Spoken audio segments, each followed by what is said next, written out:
اخلاص کی وجہ سے دعائیں قبول ہوتی ہیں، مصیبتیں اور تکلیفیں دور ہوتی ہیں، بندہ فتنوں سے محفوظ ہو جاتا ہے۔ اور ان 3 لوگوں کا قصہ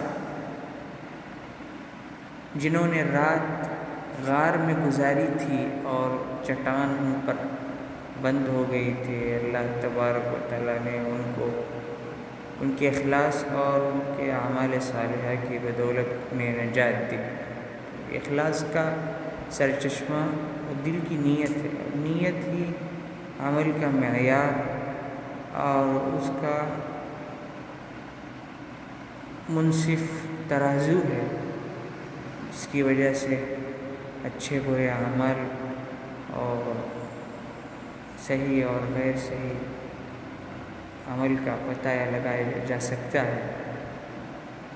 کون سے عمل مقبول ہیں، کون سے عمل مقبول نہیں ہیں، انہیں معلوم کیا جا سکتا ہے۔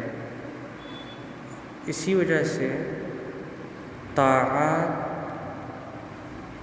الگ الگ طرح کی ہوتی ہیں، اس کا اجر بھی نیت کے تفاوت کی وجہ سے مختلف ہوتا ہے۔ تو اخلاص آب حیات ہے اور ساری کامیابیوں کا دار و مدار اخلاص پر ہے۔ اور جب بھی آپ اپنے آپ کو اپنے تمام احوال میں اللہ تبارک و تعالیٰ کے دھیان اور اس کے لحاظ کا عادی بنائیں گے، اللہ تبارک و تعالیٰ آپ میں اپنی خشیت اور اپنا ڈر پیدا کرے گا اور آپ کو اپنی محبت بھی عطا کرے گا۔